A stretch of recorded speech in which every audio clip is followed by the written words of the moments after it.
하나님의 말씀 누가복음 22장 13절에서 20절까지입니다. 그들이 나가 그 하신 말씀대로 만나 유월절을 준비하니라. 때가 이르매 예수께서 사도들과 함께 앉으사 이르시되 내가 고난을 받기 전에 너희와 함께 이 유월절 먹기를 원하고 원하였노라. 내가 너희에게 이르노니 이 유월절이 하나님의 나라에서 이루기까지 다시 먹지 아니하리라 하시고 이에 잔을 받으사 감사기도 하시고 이르시되 이것을 갖다가 너희끼리 나누라.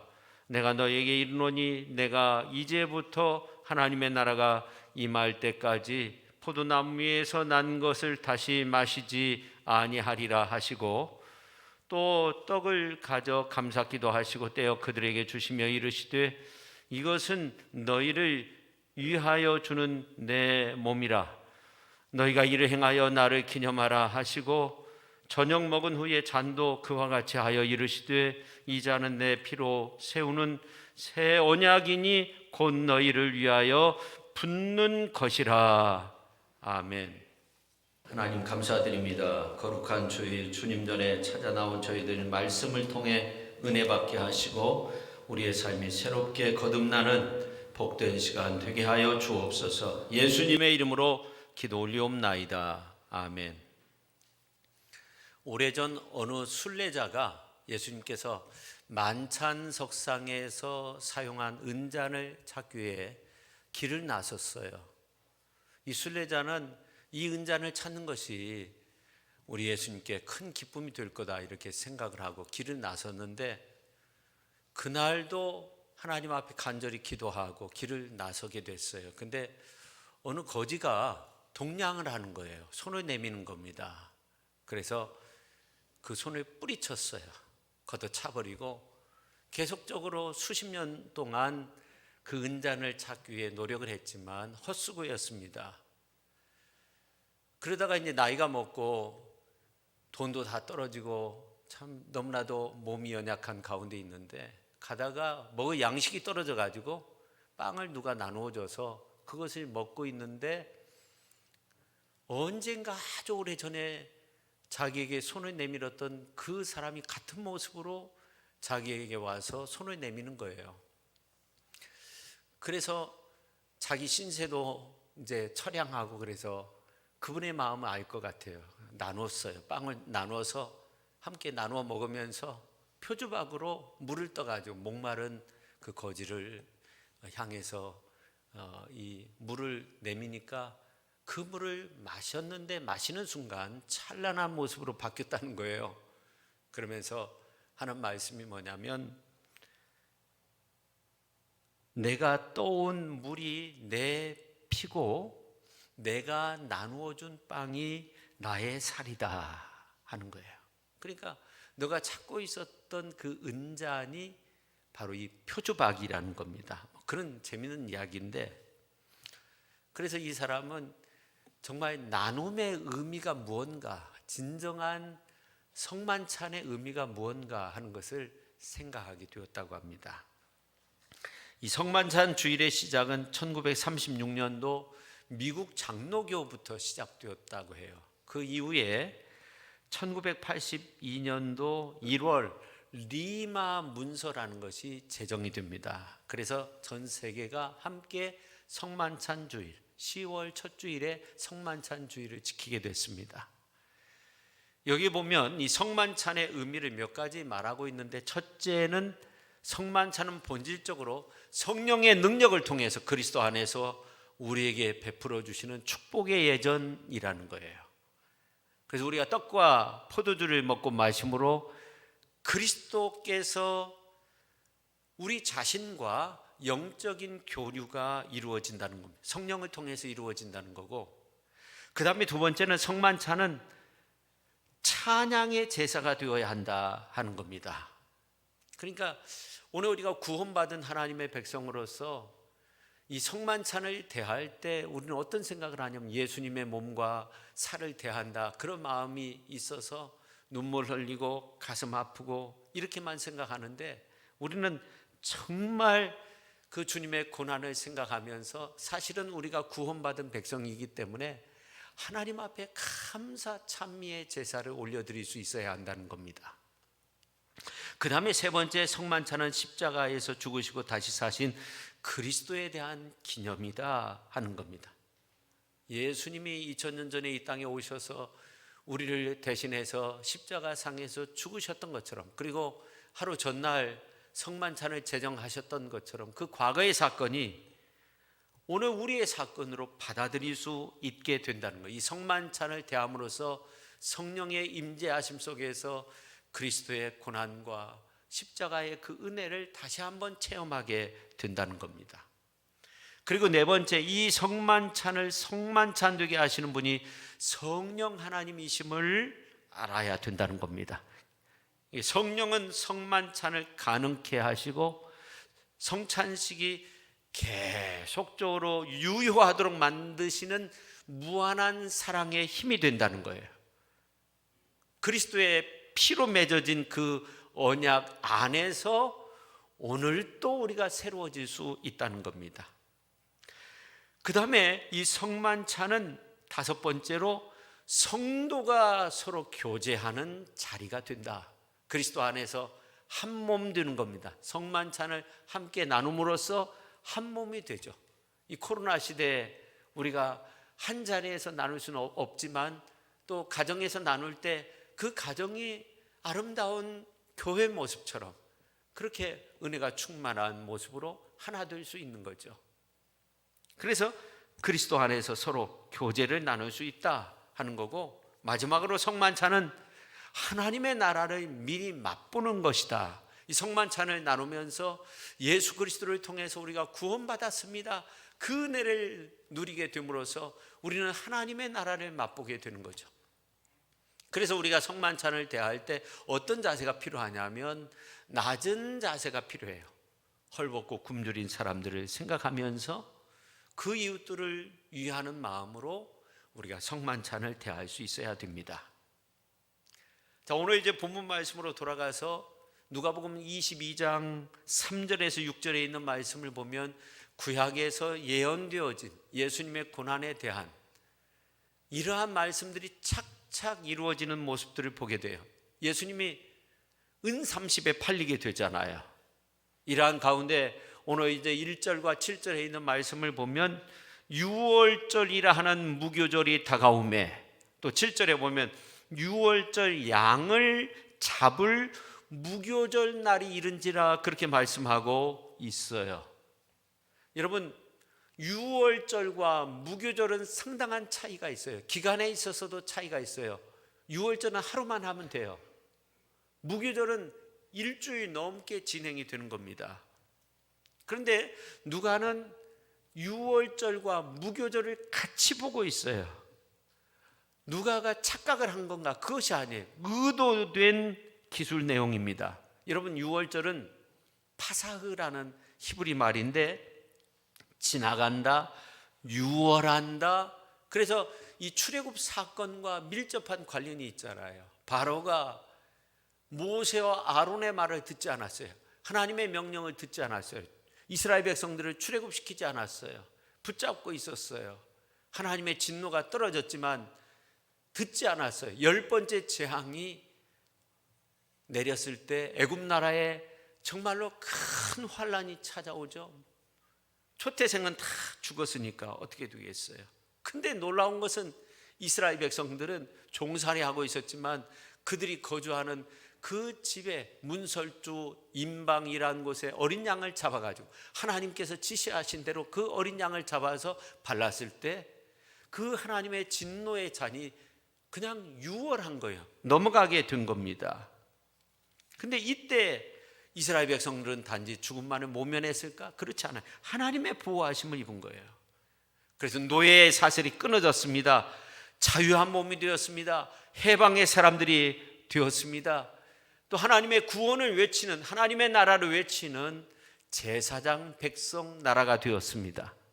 성도 여러분, 얼마나 감격스러운 일입니까? 얼마나 놀라운 일입니까? 그래서 이스라엘 백성들은 해마다 유월절이 되면 예루살렘으로 모여들어서 기쁨으로 잔치를 벌였어요. 그래서 오늘 이제 1절 7절에 보면 6월절이 가까웠다 하는 것은 이스라엘 백성들에게 있어서 최대의 명절이 다가오고 있으니까 기쁜 거죠.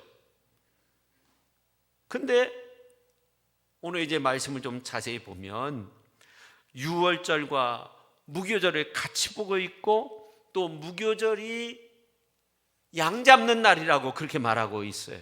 그 날이 다가오고 있다는 거예요. 이건 굉장한 의미가 있는데 우리가 고린도전서 5장 7절에 있는 말씀을 보면 우리의 6월절 양 곧 그리스도께서 희생이 되셨다고 그렇게 말씀하고 있어요. 6월절이 다가오고 있다고 하는 것은 예수님에게는 죽음이 다가온 거예요. 이제 죽음의 사자가 넘어가지 않는 거예요. 예수님께서 십자가상에서 고난 받으셔야만이 우리가 살 수 있는 거예요. 제자들은 이해할 수 없는 부분이 있는데 6월절 날은 이제 6월절 만찬을 그날 저녁에 행하는데 그 다음 날인데 예수님께서 하루 당겨가지고 6월절 만찬을 행하시라는 거예요. 준비하라는 거예요. 제자들에게 다 준비하라는 거예요. 지금으로 따지면 저녁 만찬을 준비하는, 제자들이 무슨 솜씨가 있겠어요. 그리고 예수님께서 양 잡는 날 이제 십자가상에서 고난을 받으신 것이죠. 그러니까 6월절 날이 하루 앞당겨진 거예요. 여러분, 어느 누가 자기의 죽음 앞에서 기뻐할 수 있겠어요? 맥이 풀려버리는, 아무것도 할 수 없는 그런 모습으로 그냥 지쳐버리는 거예요. 힘이 빠져버리는 거예요. 그 악랄한 그 강도들도 이제 사형 집행을 앞두고는 아무것도 할 수 없는 무기력한 그러한 존재가 된다고 하잖아요.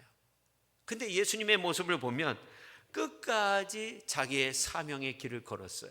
변함없는 모습으로 그 십자가의 길을 걸었어요. 6월절 만찬을 미리 다 준비하도록 했어요. 그런데 이러한 어떤 예수님의 모습을 이사야 선지자는 이렇게 말합니다. 그가 곤욕을 당하여 괴로울 때에도 그의 입을 열지 아니하였으며 마치 도수장으로 끌려가는 어린 양과 털 깎는 자 앞에서 잠잠한 양같이 그의 입을 열지 아니하였도다. 하나님의 어린 양으로서 털 깎는 자 앞에서 잠잠한 양과 같이 하나님의 어린 양으로서 예수님은 십자가의 고난을 맞이하신 거죠. 여러분, 예수님께서 이 세상 모든 만물을 창조하실 때 삼위일체 하나님 하나의 위로서 계셨어요. 그러니까 창조주 하나님이 됐어요. 그렇지만 우리가 예수 그리스도를 찬미할 때 예수님이 우리의 창조주가 되시니까 찬미합니까? 물론 그러한 모습도 있지만 우리가 예수 그리스도를 찬미할 때, 영광을 올려드릴 때 예수님이 우리를 위해서 고난 받으셨기 때문에 십자가상에서 물과 피를 다 흘려주셨기 때문에 우리가 찬미의 제사를 우리 주님 앞에 높여 올려드리게 되는 것입니다. 우리가 오늘 성만찬에 참여하는 이유도 그러한 이유 때문인 것이죠. 근데 오늘 이제 누가복음서에 있는 말씀을 볼 때 6월절 만찬과 십자가의 고난도 예수님께서 적극적으로 준비하셨다는 것을 알 수 있어요. 그래서 오늘 이제 8절에 보면 예수님께서 베드로와 요한을 부르시고 6월절을 준비하라, 만찬을 준비하라 그렇게 말씀하십니다.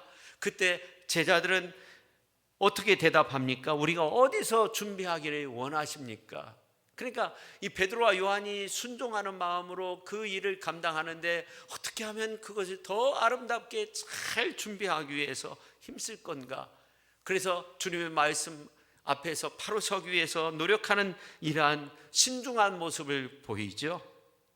그리고 이제 오늘 13절에 보면 이런 말씀이 있어요. 그 하신 말씀대로 만나 6월절을 준비하니라. 주님의 말씀대로 모든 것들이 다 준비되었다고 그렇게 말씀하고 있어요.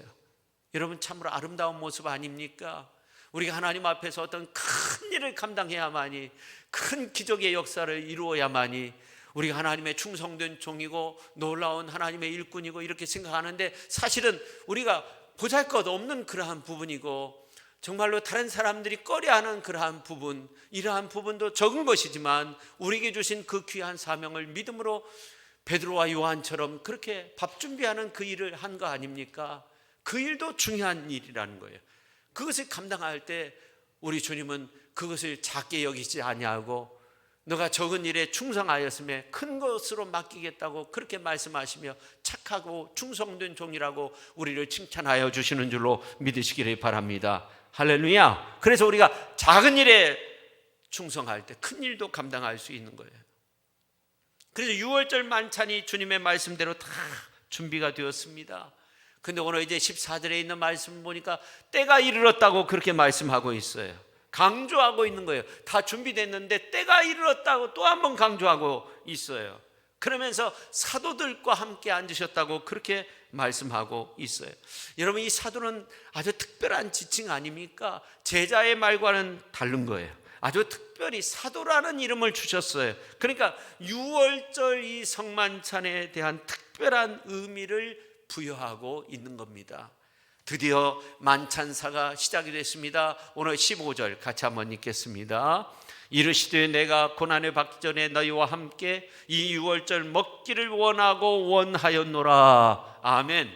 내가 고난받기 전에 이 6월절을 먹기를 원했다는 거예요. 이 만찬을 제정하기를 원했다는 거예요.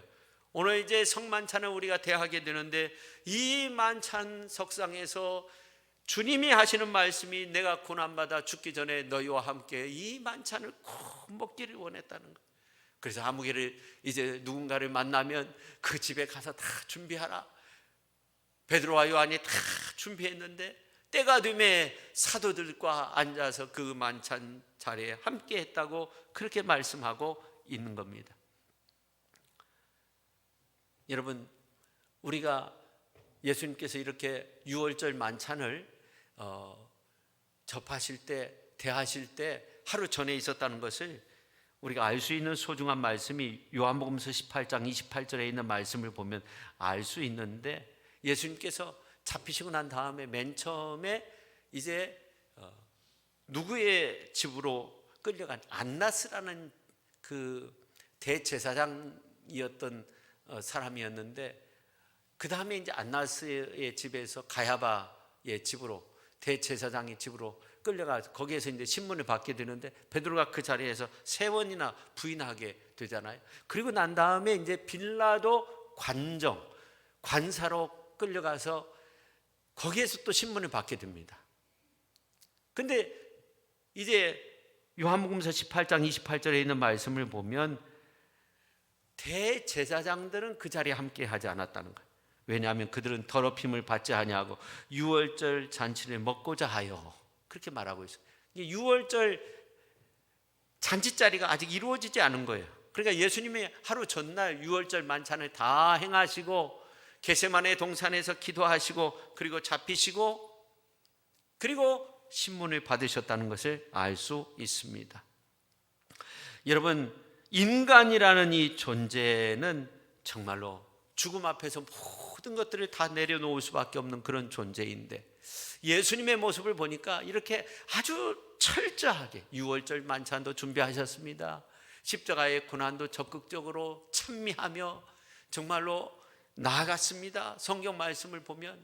그래서 오늘 우리가 우리의 삶의 자리를 되돌아볼 때 경제적으로 어려움이 있습니다. 육체의 건강의 어려움, 또 가정의 어려운 문제가 있습니다. 많은 고난과 환난이 있을 수 있지만 우리는 어떻게 해야 됩니까? 예수님 본받아야 해요. 예수님처럼 그렇게 고난도 역경도 뛰어넘고 끝까지 사명자의 길을 걸어갈 수 있는 위대한 하나님의 사람들이 다 될 수 있기를 예수님의 이름으로 축원합니다. 내일의 종말이 올지라도 오늘 사과나무를 심는다는 그러한 말처럼 그런 다짐으로써 묵묵히 우리가 그 사명을 감당할 수 있어야 돼요. 오늘 이제 이 베드로와 요한의 모습을 보면 잘 알 수 있잖아요. 예수님의 모습을 보면 잘 알 수 있잖아요. 그래서 이 베드로와 요한이 나중에 정말 그 신문 받는 과정 속에서 어떤 말을 하냐면 내가 하나님의 말을 듣는 것이 옳은가 사람의 말을 듣는 것이 옳은가 그렇게 담대한 말로 대답하면서 끝까지 하나님의 복음을 전했고 이 사도 바울도 그랬어요. 나의 생명조차 조금도 귀한 것으로 여기지 않는다 하면서 그 고난과 역경과 핍박 가운데서도 주의 복음을 전하는 위대한 믿음의 사람들이 되었는데 많은 사람들이 지금은 고난의 때이다 그런 말을 합니다. 우리나라를 보아도 그렇지 않습니까? 여러 가지 많은 상황, 전 세계적으로 볼 때 전쟁의 소문이 들려오는 이러한 때이고 정말로 많은 어려움이 있습니다. 식량난도 있고 우리나라는 하나님의 축복을 받아서 쌀값이 떨어졌다고 걱정을 하는데 전 세계적으로 볼 때 얼마나 많은 어려움이 있습니까? 주식이 바닥을 치고 있고 많은 그런 어려움이, 전쟁의 위협, 이러한 어둠 속에서 우리가 살고 있는데 그러한 어둠 속에서도 우리는 밝은 태양을 바라볼 수 있어야 됩니다. 빛과 생명 되시는 예수님을 바라보시기를 바랍니다. 그 예수님의 은혜 속에서 살아가실 수 있기를 바랍니다. 그래서 예수님 안에서 빛과 생명 되시는 예수님의 그 은혜 속에서 승리를 이루는 복된 성도님들이 다 되실 수 있기를 예수님의 이름으로 축원합니다. 그러한 모습을 오늘 16절과 18절에 있는 말씀을 보면 알 수 있어요. 예수님이 반복적으로 하신 말씀이 하나님의 나라에서 이루기까지, 16절, 18절 하나님의 나라가 임할 때까지, 하나님의 나라에서 이루고 하나님의 나라가 임한다고 그렇게 말하고 있어요. 그때까지 내가 이제 먹지 않겠다, 그때까지 포도나무에서 난 거 먹지 않겠다, 그런 말씀을 하세요. 그러니까 예수님은 그 고난의 자리에서도 하나님의 나라가 임할 것을 생각하고 있는 거예요. 희망찬 소망의 마음을 가지고 살았던 분이 예수님이에요. 지금 신문 받고 있습니다. 지금 고난이 앞에 있습니다. 그러나 하나님의 나라를 본 거예요. 희망찬 미래를 내다본 거예요. 6월절 식사도 어떻게 보면 숨어서 먹어야 되는 그러한 상황이었습니다. 악화 일로에 차 있었습니다. 그러나 예수님께서는 하나님의 나라가 가까이 왔다는 것, 하나님의 나라가 임박해 왔다는 것입니다. 아무리 상황이 암울할지라도 미래에 대한 소망이 있었던 사람이 예수님이었습니다. 그래서 성경에 보면 항상 기뻐하라는 거예요. 범사에 감사하라는 거예요. 항상이라고 표현하고 있어요. 고난 가운데, 역경 가운데 있을지라도 여러분 기뻐하시기를 바랍니다. 여러분 범사가 감사하는 마음으로 그렇게 믿음의 승리를 이루시기를 바랍니다. 어둠 저 너머에 있는 힘차게 솟아오르는 태양을 바라볼 수 있기를 바랍니다. 믿음은 바라는 것들의 실상이고 보지 못하는 것의 증거라고 했어요. 실상이 아직 잡히지 않아요. 눈에 보이지 않아요. 들리지 않아요. 그러나 믿음의 사람들은 그것을 볼 수 있다니까요. 오늘 믿음의 사람들의 모습이 이러한 모습이 되어야 하는 거예요.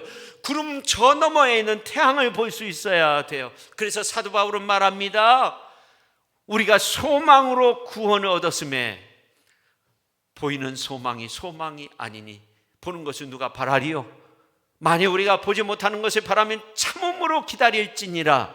소망으로 구원을 얻었는데 보이는 소망이 아니라는 거예요. 보이지 않지만 믿음으로 바라볼 수 있어야 돼요. 오늘 우리가 하나님의 나라를 바라보면서 고난도 역경도 다 이기고 인내하며 하나님 나라 영광을 위해 그렇게 믿음 안에서 승리하는 저와 여러분 모두가 될 수 있기를 예수님의 이름으로 축원합니다. 그래서 히브리서 기자는 믿음의 주요 또 온전케 하시는 예수 그리스도를 바라보자 하면서 그는 그 앞에 있는 기쁨을 위하여 십자가를 참으사 부끄러움도 개의치 아니하시더니 하나님 보좌 우편에 앉으셨다고 그렇게 말씀하고 있어요. 드디어 예수님께서 이제 아주 직접적인 말씀으로 성만찬을 제정하십니다. 오늘 19절 20절 말씀입니다. 같이 한번 읽겠습니다. 또 떡을 가져 감사 기도하시고 떼어 그들에게 주시며 이르시되 이것은 너희를 위하여 주는 내 몸이라. 너희가 이것을 행하여 나를 기념하라 하시고 저녁 먹은 후에 잔도 이와 같이 하여 이르시되 이 잔은 내 피로 세우는 새 언약이니 곧 너희를 위하여 붓는 것이라. 그렇게 말씀하고 있어요. 여러분 택함 받은 우리들이 예수님께 우리의 마음과 정성을 드리는 것이 먼저 아닙니까? 근데 예수님은 오늘 19절 말씀을 보니까 뭐라고 말씀하고 있어요? 그들에게 주시며 말씀하고 있어요. 먼저 주님이 우리를 위해서 피 흘려 죽으신 거예요. 그 몸이 찢기신 거예요. 예수님의 사랑의 아름다운 모습이죠. 우리가 그분 앞에 헌신하며 몸 바쳐 충성하겠다고 그렇게 다짐하면서 살아야 되는데 그분이 몸이 찢기시고 그분이 피를 흘리시고 우리에게 모든 것을 먼저 주었어요. 우리가 아직 죄인 되었을 때입니다. 우리가 하나님 앞에 나갈 수 없는 그러한 존재였습니다. 너무나도 연약한 존재였습니다. 그러나 주님이 우리를 먼저 사랑하셨어요. 주님이 우리를 위해서 다 내어주셨어요. 물 한 방울 피 한 방울 남기지 않았습니다. 나를 사랑하셔서, 여러분을 사랑하셔서, 여러분 한 사람 한 사람을 위해서 우리 예수님께서 물과 피를 다 흘려주시고 그 몸이 찢기신 거예요. 그 몸이 상하신 거예요. 그러면서 예수님이 너희를 사랑하는 자를 사랑하면, 이건 세리들도 하는 거예요. 누구나 다 할 수 있다는 거예요. 원수까지도 사랑하라. 우리가 죄인 되었을 때 죄는 미워하시지만 죄인을 사랑하시는 예수님께서 우리를 위해서 십자가상에서 다 주신 거예요. 그래서 우리가 성만찬을 대할 때 주님의 사랑을 깨달아야 되는 겁니다. 예수님이 먼저 한 그 사랑을 깨달아야 되는 겁니다. 야, 주님이 이렇게 나를 사랑하셨네. 주님이 나를 사랑하셨네. 그런 의미에서 성만찬의 제정은 새 언약을 여는 사건이죠. 구약에서의 유월절 만찬은 제한적이었습니다. 유대인들만, 이스라엘 백성들만 구원받았습니다. 그러나 오늘 말씀에 보니까 새 언약이라고 그렇게 말씀하고 있어요. 제한이 없습니다. 무제한적입니다. 완전합니다. 결정적인 겁니다. 그래서 예수님은 당신의 십자가 대속 사역을 믿고 당신 안에 거하는 자들은 얼마든지 구원받을 수 있다는 거예요. 영원한 천국을 약속해 주시는 거예요. 그래서 우리가 성찬을 대하면서 그 주님의 약속을 다시 한번 깨닫게 되는 거죠. 그렇습니다. 우리가 성만찬에 참여하는 것은 예수님의 살과 피를 먹는 것이고 예수님과 하나로 연합되는 겁니다. 다시 말하면 우리는 성만찬에 참여함으로 그리스도의 고난과 영광에 동참하게 되는 겁니다. 그렇습니다. 우리는 성만찬을 통해 그리스도와 연합함으로 그와 함께 죽고 그와 함께 사는 거예요. 그와 함께 하늘나라 영광에 참여하게 되는 겁니다. 그러므로 성찬식은 단순히 주님의 죽으심을 기념하는 의식으로 끝나는 것이 아니에요. 성찬식을 통해 주님의 죽으심을 체험하고 주님의 부활을 또한 경험하고 주님의 영생의 그 은혜를 체험하게 되는 거죠. 그래서 우리가 주님과 하나 연합되는 겁니다. 영적으로 주님께서 얻으신 그 하늘나라의 영광도 우리가 얻게 되는 겁니다. 성도 여러분, 성찬 예식을 단순히 의식적 행위로 여기지 않기를 바랍니다. 이 예식을 통해 주님께 대한 그 믿음을 확고히 다져 주님과의 연합을 공고히 하시기를 바랍니다. 내가 주님의 고난에도 동참하겠다는 그런 믿음을 가지시기를 바랍니다. 주님의 부활과 하늘 영광에도 내가 참여하게 된다는 그 은혜, 그 축복이 나에게 있음을 믿고 그 가운데서 승리를 이루는 그러한 복된 성도님들이 다 되실 수 있기를 예수님의 이름으로 축원합니다.